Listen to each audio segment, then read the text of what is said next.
Hello, and welcome to another Game Dev interview. This is Poo Noob, as always, and with me today is Ben Droste. Did I Hello. pronounce your name correctly? Droste is how it's Droste. Right. pronounced. Thank you very much for joining me, Ben. No worries. He is the developer and creator of the game called The Eyes of Ara. Mostly solo developer, right? Yeah, I'm the only person at my studio. I've conceived, designed, and created pretty much the entire game, other than the sound and the music, which was contracted out to a couple of other Awesome. local artists. So, just to break the ice a little bit, um, you can have a choice of two questions. Right? So you can answer whichever. You can answer both if you want. So, what have you been playing recently, or favorite games of all time? Okay, well, I should probably answer both because the first one's really easy, and that is I've only been playing my game recently because that's all I've had time to do in the build up to launch because it just came out. So the last couple of months have been nothing but that. I'm actually looking forward to having a bit of free time soon to actually play some of the games that have been stuck with. Favorite games of all time. Number one, Deus Ex. The original. The original Deus Ex. Also big fans of the Elder Scrolls series, of some of If the older Zelda games. if you had to choose one of the Elder Scrolls, which would be Morrowind, Oblivion?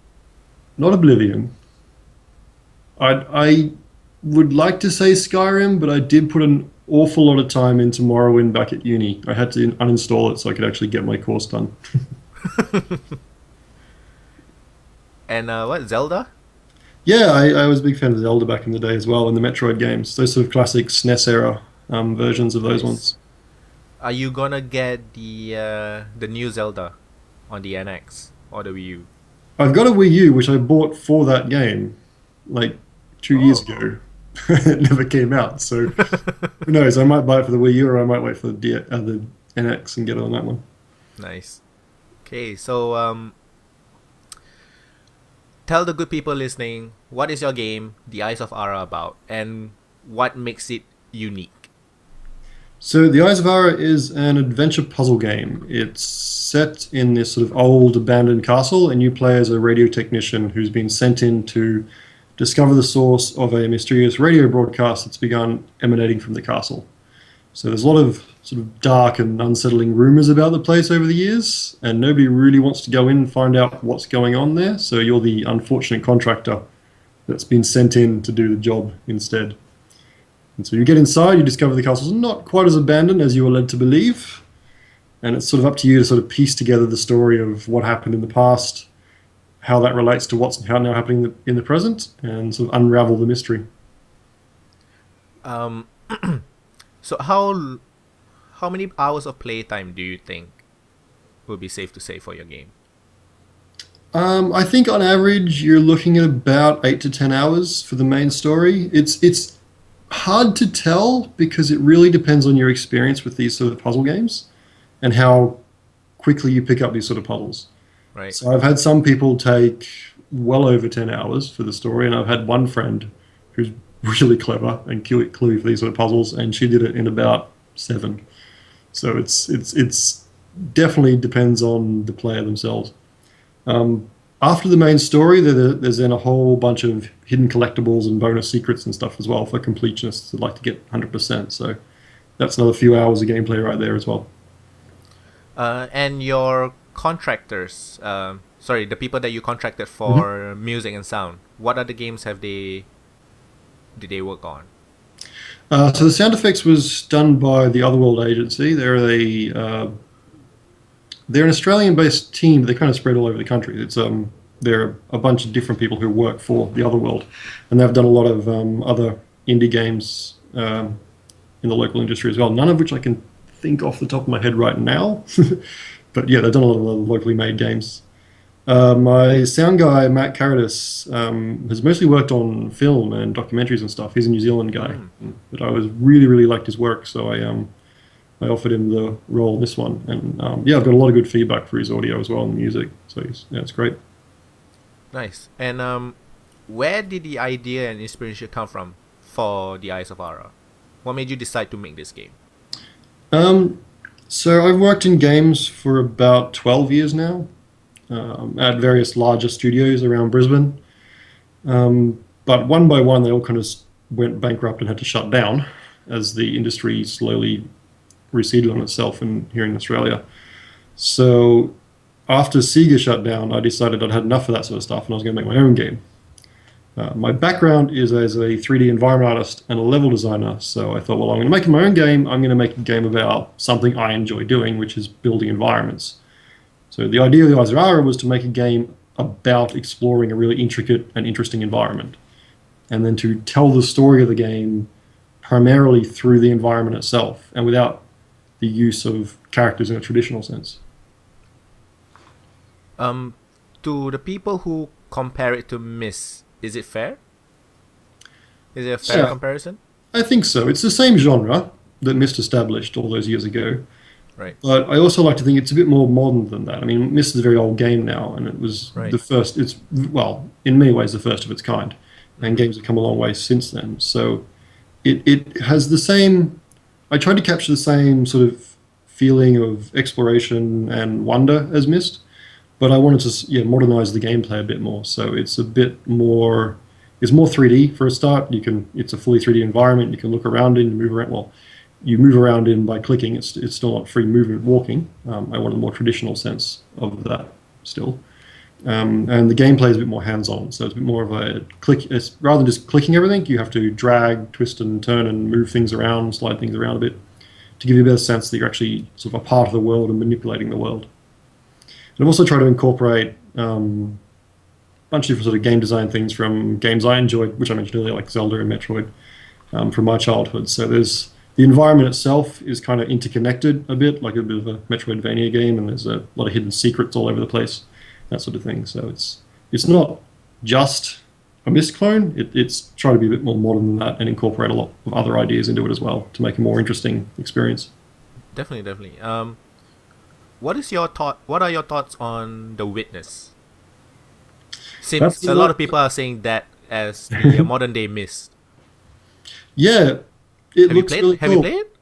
No. No time. That's another game that has just gone onto the list as I've been working on this thing, as to get to once the game ships. So, did you see any ideas in that game that you thought, oh, that could actually work well in my game? Or maybe I should have thought of that. I watched a couple of videos, but I didn't watch many of them for fear of spoilers. So I haven't paid that much attention to it.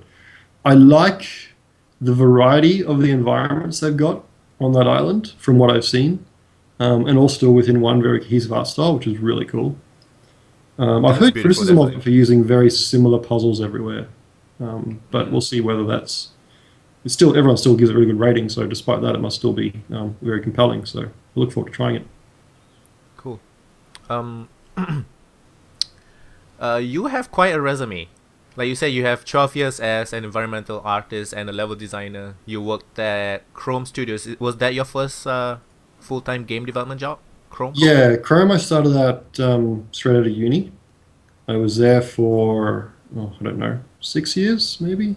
It's not hard to tell. Then Chrome, they made basically the entire company redundant, downsized dramatically as a result of the global financial crisis. It really decimated the Australian games industry. So after that, I went to work for a studio called KMM Games, which is Kenny Miller Mitchell. They're the guys who made Happy Feet, Mad Max, that sort of thing. So they had their own game studio. Well, we were doing at Chrome the video game version of Happy Feet 2, their new film. When Chrome shut down, we were in the middle of it, so KMM and Warner Brothers decided to continue funding the development of the game through to the end and formed KMM Games to finish that game. So yeah, I worked there with them. After that game was out, they moved the studio down to Sydney, which meant all of us in Brisbane were out of a job again. After that, I went traveling around Europe for a bit because I was sort of done with getting made redundant for a bit. So I went backpacking, had a bit of fun for a prolonged holiday. Came back to Australia, went to work at Sega Studios Australia, which was excellent place to work. I really enjoyed working there. Worked on the new Mickey Mouse Castle of Castle Illusion. Illusion, yep, a remake of that. It was a lot of fun. KMM also Yeah, also did a bit of work on Horror of the Orient, right? Before it got shut down. Before that got cancelled. yeah. After they moved to the studio to Sydney, that's what they started working on. That was they basically brought up Team Bondi. Tim Bondi, yeah, who did the LA Noir. And Eleanor. Yeah. Great game. So yeah, I didn't touch any of those games. I had some friends that worked on LA Noir actually, but yeah, no, I just worked on Happy Feet for KMM. And after Sega, you worked at Five Live Studio. Yeah. So when Sega shut down, which was very disappointing, that's when I decided to start my project. At the same time, friends of mine who also worked there ran their Kickstarter for Satellite Rain, their Right. special successor to Syndicate. So about a year later, when they were in full production, they brought me on board to do about 6 months work for them as a level designer. So I kind of like put my project aside for 6 months while I worked on that. That was really fun to work on too. Very different game to what I'd worked on previously, and yeah, also a lot of fun working with a small group of friends on a project. It was great. Yeah, because the Five Live guys were the Chrome guys, right? Yeah, They I've were all known from them since we basically follow each other around through studio to studio. So we were all at Chrome together. Then most of us were at KMM. Then we're all at Sega together. Yeah, I'm actually seeing them this afternoon as well. I'm going out to have a few drinks to celebrate the launch of my game with them. Nice. So, can you tell us more about environmental storytelling? Because I think that is something you emphasize Mhm. in your game. Am I right to say that? Yeah. So environmental storytelling is about conveying the themes, the story, and sort of a sense of emotion through the environment and through its art, its sound, and your interaction with it. So it's more about subtext. So it's less about having a character stand there and speak to you and tell you what's going on or playing cutscenes or whatever, and more about the sort of impression you get of the environment as you walk around within it. So a lot of it is about lighting and the composition of the room to set the mood. It's about dressing the scene to tell a story. So it might be a very messy room, hastily abandoned, that sort of thing. Maybe there's some scribbles on the walls, and like it might be a children's room, so maybe there's like scribbles on the walls, loose crayons or something on the ground. Sort of give a sense of what might have happened there. Horror games are very good for this sort of thing. They often have like the blood stains on the walls and the Right. handprints sliding down the thing or something, which it tells a story without having to actually read anything. You just walk into the room and you know instantly what's happened. So my game it attempts to tell most of the story that way. There is a few like letters and notes lying around to tell explicit information that's important that can't really be conveyed easily through the environment. But generally, I want players to sort of understand the place they've come into just by walking around it. Was it challenging? I know that you have level design and environmental experience, but was it still challenging to do storytelling that way? Yeah. Uh, the biggest challenge, of course, was that I was trying to do everything myself. Right. So it was really hard to dedicate a lot of time to any particular subject. So, and in particular writing, which, I mean, I'm not a writer, so I had to tell most of the story visually. So it was trying to work in my lack of writing skills with the writing, and then tell what I couldn't tell through the environment. And amongst all that, also do all the programming and the art and everything else with the game. Interesting. So it came out of necessity almost. In a way, yeah. But it's also out of a desire to do it as well. Right. I mean, like I said, my background is environment art. I had been doing it for about 10 years when I started the project, or 9 years or something. So it was something I wanted to do and enjoyed doing. But in some ways, it was also necessity because it was what I had experience in, and it made sense to build my first game around my experience, around my skill set. Yeah. So how difficult was picking up programming? a lot less scary than I thought, actually. Hmm. Um, the last time I did any programming was back at uni. It was like one semester of that. I didn't really understand it. Somehow I passed. I wasn't really sure how, and I thought it was horrible. I'm never going to do it again. But when I came to start this, okay, I thought, okay, I've got a lot of friends now in the industry that can help me out. There's a lot of good tutorials out there. There's a lot of tool sets to make it easy. I'll try it out again.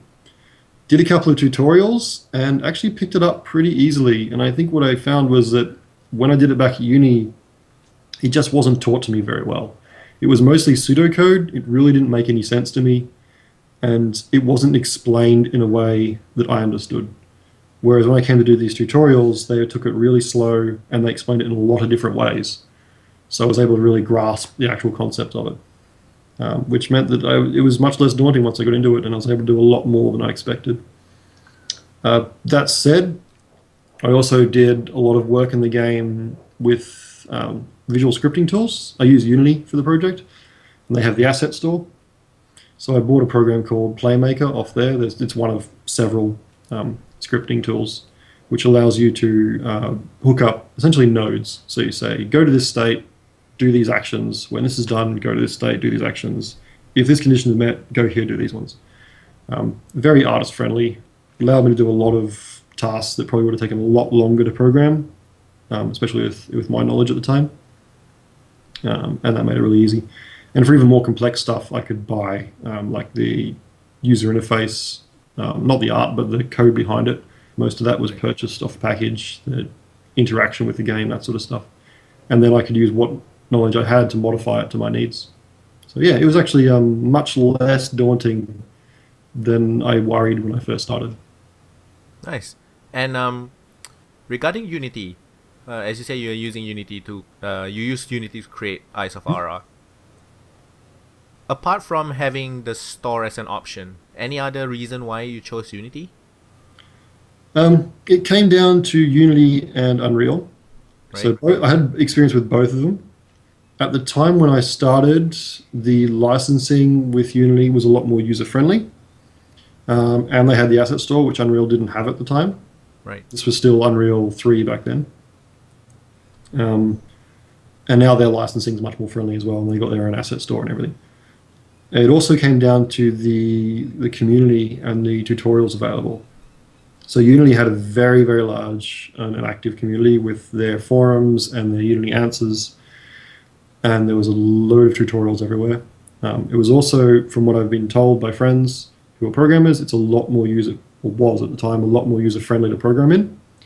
And you could use C#, which is a very easy language to pick up. A lot of my proper coder friends hate Unity for that reason. They would rather use C++, which you can, but they can't get into like the finer, I don't know, it's way above my head programming level. But yeah, but for me, for someone who's just touching it on the very top level and just using C#, it was really, really easy to get into. So those were most of the reasons I got it. It was easy to get into, it had a lot of support, it had the asset store, it had good licensing deals. Yeah. Now, if I were doing it, I'd have to reassess it again because Unreal's caught up in a lot of ways like that. So Right. have to reassess it again. Right. And with a game like this, it's basically an exploration puzzle game. Mm-hmm. And you said you wanted to tell a story through the environment. Which came first when it came to the design? Puzzles, story, environment? Like which came first? The design and the environment came first. Like the plot, the idea for the story was there from the beginning. Incorporating it into the environment came a little bit later as I started to develop more of the rooms. But the primary focus was on incorporating the puzzles and the level design and tying that into the art, which then would feed into how do I use this environment to tell the story. But when it came to structuring the base structure of the environment, that was all about how does the placement of different objects inform the gameplay. So how can I use the direction of the floorboards or the railings or whatever to draw the player's attention to a particular point? How do I situate the windows and the lights to illuminate certain puzzles or hide other ones. And then once that was kind of figured out, so it was a sort of a mixture of using the art and the level design at the same time to build the room. And then once the basic structure was done, you did another pass over it. I was like, all right, now I've got the basic structure done. How do I tell a story in this? How do I place the objects around to inform what might have happened here? How do I dress it in such a way that it's reflective of the person who lived there? That sort of thing. So as a solo developer, how did you stay motivated? So this was my only job at the time. I worked full-time on this. So it really came down to a desire to do it. It was something I was very passionate about. I wanted to make it as an independent developer. So yeah, there was plenty of motivation right there. The other one is that I was putting my own money into this for most of it. I did Kickstarter it, but that was only a very small part of the overall funding. And the rest was all my funds. So knowing that I'd invested so much of my own time and money into it was a really good motivator to see it through to the end. Especially once the deadline started approaching and the money started to get low, then the thought of not releasing and going broke was a really good motivator to get it out the door. But yeah, mostly it's just, I really enjoyed doing it. I wanted to get it through. I wanted to finish it. Yeah. I mean, I worked pretty much a solid 8-hour day most of the project. I'd wake up in the morning, sit down, work on the project, pretty much until the girlfriend got home at night or whatever, and then I'd stop work. So it was a full day, and then spending the evening with whoever I'm living with or whatever. Towards the end of it, it got a lot longer than that, and I started working. I don't know. I was up on the computer by 8 and then in bed by like midnight. Just awful. I don't ever want to do that again. But as it got into crunch time for those last couple of months before launch, yeah, it was pretty intense. So, regarding your Kickstarter, you had a few stretch goals. So you asked for 15,000 and you got 17,000, right? Yeah. And there were a few stretch goals ranging from 20 to 35, I believe. Mm-hmm. So those were not met. Do you have any plans to add them in? Well, I do plan on doing the localization. That was the first stretch goal. The plan was always if I make that stretch goal, the localization goes in for launch. If I don't make it, then it has to be funded through sales of the game. So now the game's out and it's starting to sell, I'll be able to afford to pay for localization. So that'll come out, I don't know, a few weeks, month, who knows. Once I actually get paid.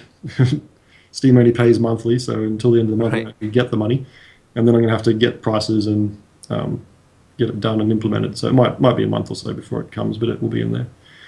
The other stretch goals were for additional content.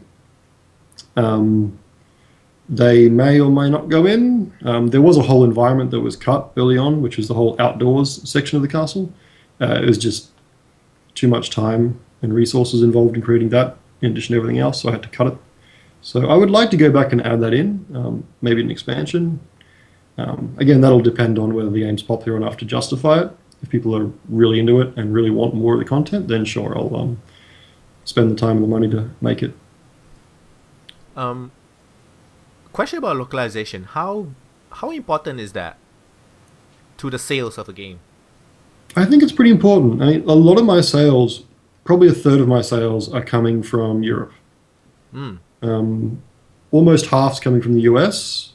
About a little more than a third's coming from, not third, 2/3, I don't know. Third? I don't know. I can't look at the pie chart now. It's about a half from the US, a little more than a quarter from Australia, no, from Europe, I think. And then about a quarter from Australia. About, because that doesn't add up to 100. It's way more than 100 I just put in there, but it's about that. Early on, because I'm Australian, a lot of my friends and fellow communities here in Australia, so I've got quite a bit of sales locally. I expect that to shrink dramatically as the game continues to sell and it sells more to people who don't already know about the game. Right. But yeah, no, Europe's certainly a very big market, not as big as the US. And I got particularly for adventure games, I got a lot of interest from German and French adventure game sites including and Mm. the Italian ones, but definitely Germany. So I would have really liked to get a German translation ready for launch, but that was just another thing I didn't have the time or the money for. Was already working like 12 or 14-hour days. I didn't have time to organize that as well. So yeah, I think it is very important. Nevertheless, it's still selling well over there, but I think if I can get translation out soon, then it'll probably sell even more. I know people would much rather play a game in their own native language than have to read it in a second language or a third or whatever. Right. Um, about your Kickstarter, you have quite a few physical rewards, right, for your backers. Yep. How did you handle the shipping? That hasn't Because been done quite yet. because quite a few Kickstarters sort of underestimate the cost of shipping those items.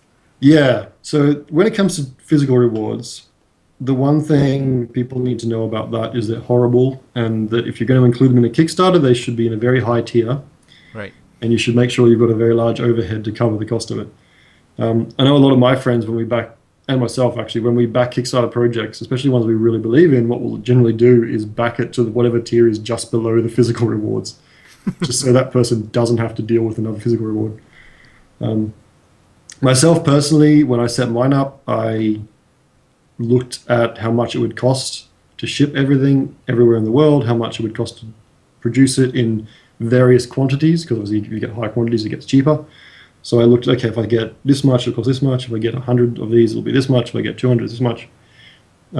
Worked out roughly what I thought I'd end up spending on shipping and manufacturing, and then priced the tiers accordingly.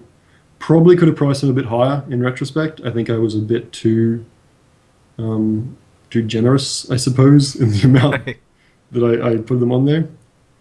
So I didn't really make a lot of, particularly some of the lower ones where the physical rewards were included.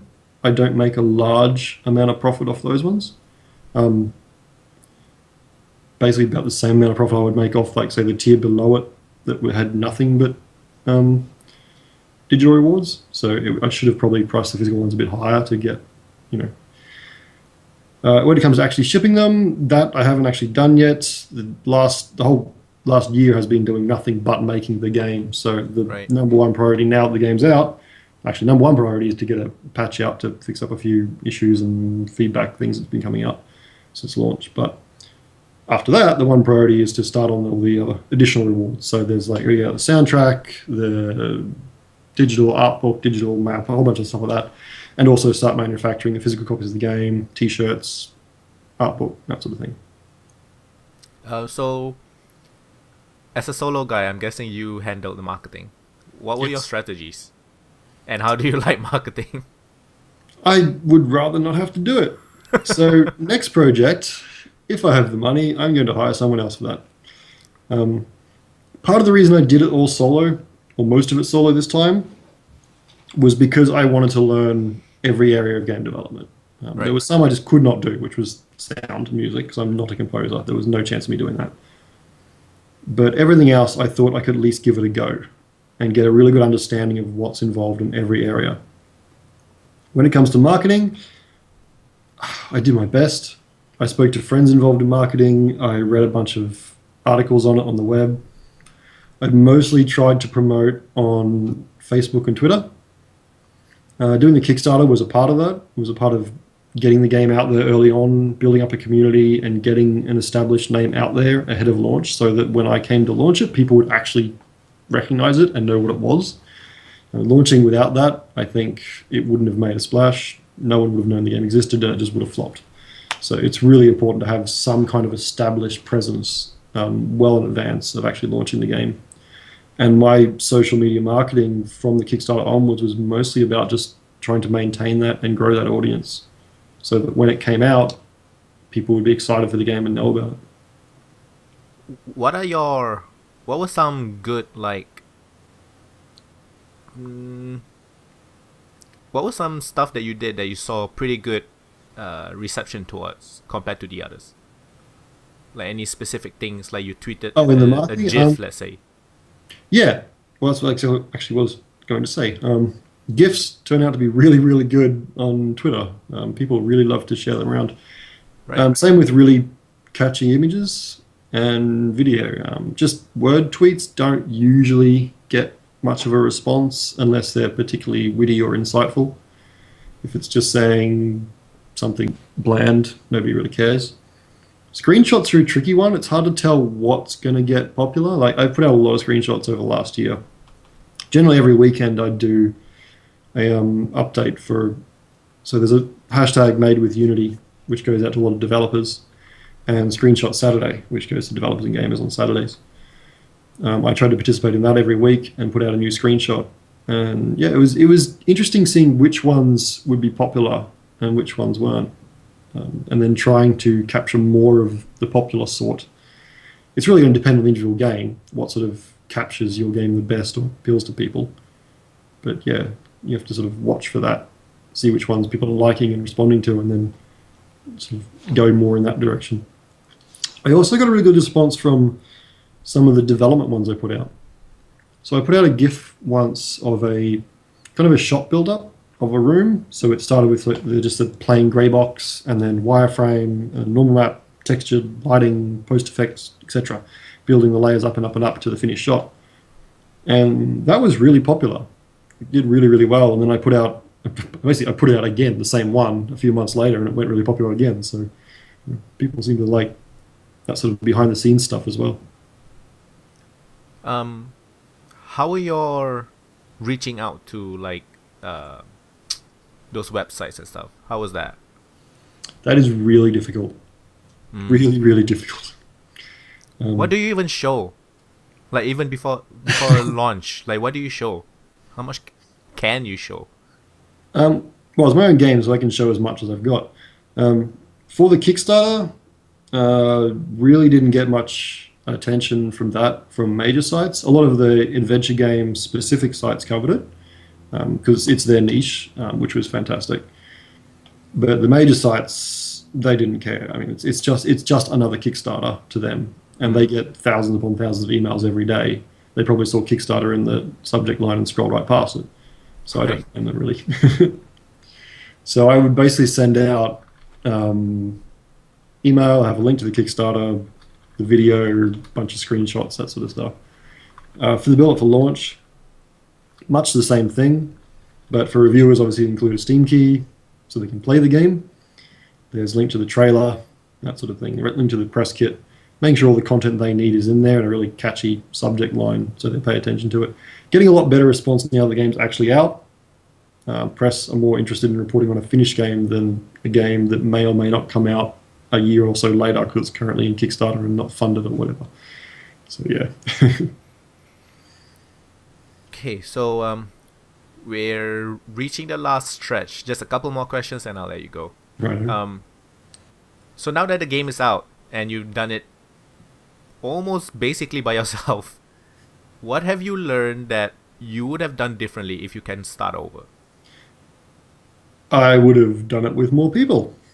Like I said, I did it as a learning experience in many ways to touch on all the other areas, in part just to see if I could do a game by myself. I'm happy with it. Like, there's nothing in there that I say, oh, I wish I'd really done that differently. There's stuff that I had to cut. There's stuff that I would have liked to get in but didn't have time for. There's little things. Some of that I'll be able to patch in later. But there's nothing major where I think, oh, that should have been. I'm unhappy with that. I'm actually really happy with how the game's turned out. As for the production of it, sure, I know there's stuff I would do differently, and I have been making a list as I've been developing it, particularly in the way the systems work in the back end and the code. As I started doing repetitive tasks, I'm like, this should have been done a different way from the start. So I make a note of that. So the next game, I rewrite that system and do it properly. Yeah, I know how I might do different design things differently, how I might schedule things better so I'm not working ridiculous hours at the end. Again, doing it by myself, it was kind of my first foray into programming and project management and all that sort of stuff. So I sort of estimated how long I thought the game might take, and then added on a significant length of time on top of that just to be safe. And even still, it took much longer than that. So yeah, I've got a much clearer idea. I'm sure the next one will be much smoother, maybe.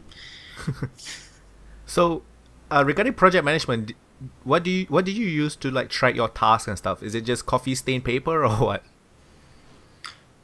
Yeah, not actual physical paper, but I had some task management software. I also had Google Docs, which I'd note Right. things down in. I'm need to be more organized than that next time, that's for sure, because I ended up having multiple different documents with different notes all over the place, when it should have all just been in one. So I have to do a better job of that. But I did, yeah, have task tracking software, and just sort of crossed things off the list as I went through them. Essentially, wrote them down as I thought of them, made notes in it. It was broken to go back and fix. But yeah. So last question. You mentioned that you're thinking of doing a mobile port. hmm So what's the roadmap looking like there? That'll be next year sometime. Mm-hmm. I've still got more to do on the PC and Mac version first. I want to get it on more platforms, as in more stores. I want to get the DRM free version out so you don't have to go through Steam to get it. I'm looking into VR. It's something that a lot of people have asked about. Nice, I nice. think the game would suit it very well, but it will require some design changes. There's a lot of camera movement in the game, Right. that's not under the control of the player. Like when you solve a puzzle, the camera will shift to show you what's happened, or when you click on something, it zooms in. That sort of stuff can really make people sick. So I have to basically change the way a lot of the systems work for VR, so it will just cut or fade to these things. So there'll be a lot of design work to make it work. I have to figure out how to actually make it work with the controller, because the VR can't use the mouse, because the headset basically takes the mouse control away from you. So it has to work with the controller, which means redesign the interface. So it's a fair bit of work involved in doing it, but I think if I can get it working, it'll be fantastic. So that'll be my next focus, probably for the rest of this year and a bit into next year. And then I'll look at doing the mobile and tablet ports later down the track after that. Right. And that's the last question. You're free. Thank you very, very much, Ben, for joining me. You can check out Ben's game, The Eyes of Ara, on Steam right now. And tell the people where can they find you on social media. So you can find the Facebook page at 100 Stones Interactive, and I'm on Twitter at 100 Stones Games. Right. Is my company handle, or at Ben Droste is my personal handle. Right. And that is it. All the links will be down below in the description. You can check that out. So yeah, thank you very much, Ben, for joining us. And thank you very much for the people watching and listening. We will see you next time. Bye-bye.